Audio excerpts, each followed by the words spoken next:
In today's video, I'm going to be talking to you about why teaching English abroad is a real job. I'm here at Ninja Teach Academy. This is Alex here, and I wanted to dive into this topic because in my last video, I talked a little bit about why you should take teaching English abroad seriously and really treat it as a way to help people make a difference, and really you shouldn't be messing around when you're a teacher in Vietnam or any other country really that you're teaching English abroad, because it's such an important thing in the lives of Vietnamese learners. So you can go check out that video. But I briefly touched on this topic of it being a real job, and I wanted to expand on that a little bit. Now, I think what's happened for many years, over the last 2 decades, I would say, teaching English in Asia especially has been this thing that has not obviously been as widely known about until the internet rose. And maybe it was something that people had told each other about through word of mouth, and there were obviously people coming out and doing it. But in the last 10 years, obviously the internet's been around, you hear more about it, you can learn more about it, you can watch videos like ours about what it's really like to teach abroad. And at the same time, I think things have changed to a certain extent for a number of reasons.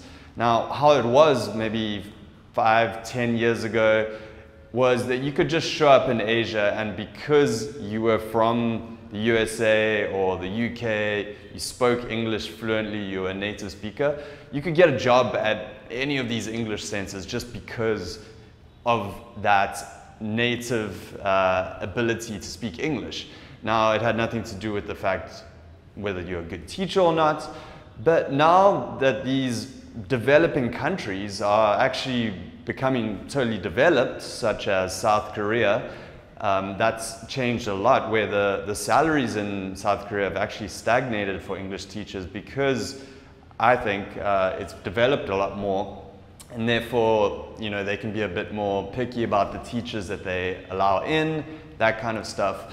And especially in these countries here in Southeast Asia, like Vietnam, things are changing quite quickly because ESL has been growing very quickly in Vietnam and in other countries. The market for English teachers has grown dramatically, and the requirements have got higher for people coming out here.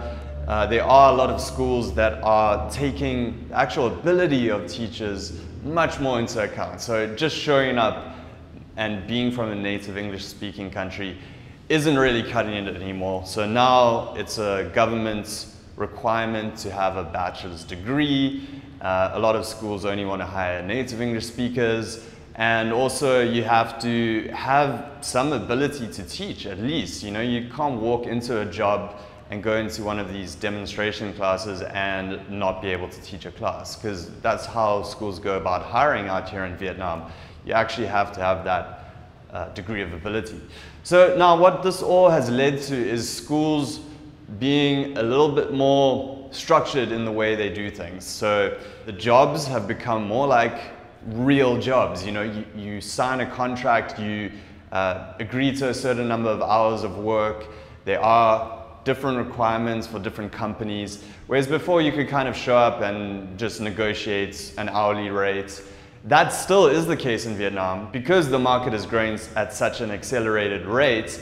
There's lots of these little language centers that still pay people per hour, but there are a lot more of these well-established schools that really do things by the book, and when you get hired by them, they expect you to work as though it is a really serious job. You know, you have to take it seriously, and I don't think if you're coming out here with the idea that it's going to just be a completely easy job just because you can speak English, I don't think that's the case anymore. You may still find that if you want to do the part-time thing, you can come out here, get paid a pretty good hourly rate, fill up your schedule with some hours at different English language centers, or maybe one English language center will give you enough hours.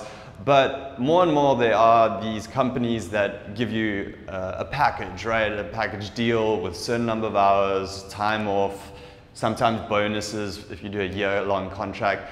And actually these are the schools we're normally recommending people get a job at because they're reliable. You're looking at about $1,400 to $1,800 per month for a fairly full schedule, maybe 20 to 25, maybe even up to 30 teaching hours per week.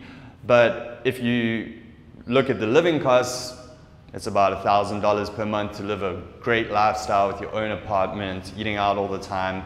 So really you're getting paid pretty well for that full-time job. And honestly, we think these are the schools that are best to go to if you can get into one, versus the smaller schools that kind of will pay you in cash, but they may not be able to give you enough hours to actually live off, and then you have to pick up hours at another school. They may go out of business and not pay you.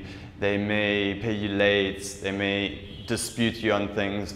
Whereas the more established schools have very good policies. They'll pay out on time. They'll give you different bonuses. So these jobs at established English language centers tend to feel like full-time jobs, and they often are in terms of hours, because you do have to show up for a certain number of hours every week, although if it's an English language center, it's typically going to be in the evenings and on the weekend, but you're going to be feeling like you've worked a whole week, and then you have time off, yes, but it will be like a normal job. So I don't think you should come out here and expect to have one of these schedules that's completely easy and still make enough money to live well and save.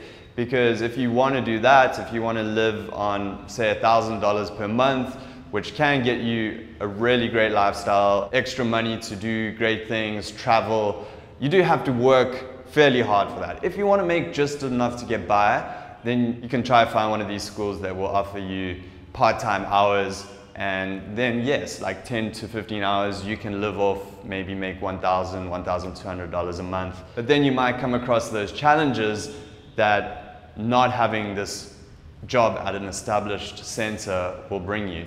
Because having a job at one of these places in your first year of teaching is really going to bring you a lot more consistency, a lot more peace of mind. And that's why overall in this video, I just wanted to try and get across that when you come out here, you should expect to have a job that is pretty much full-time. You will have time off, and typically more than you would in the Western world too, but you still are going to be tired after a long day of work.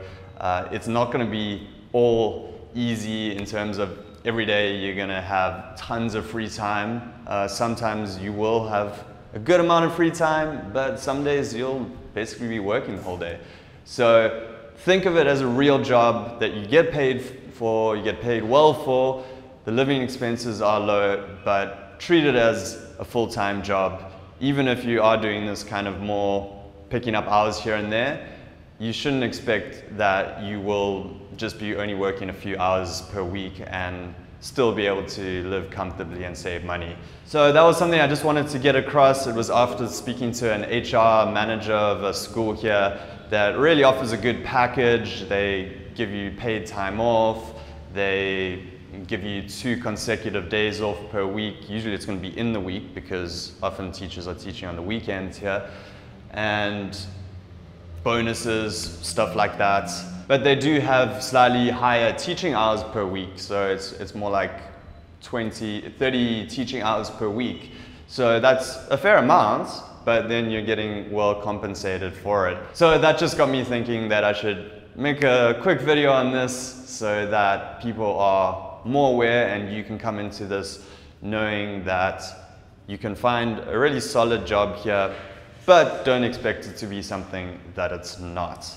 Okay, so that's it from me, Alex here at Ninja Teacher. If you are interested in coming out and getting TEFL certified in Vietnam, check out the links below for our TEFL course here at Ninja Teacher Academy, and I will speak to you soon.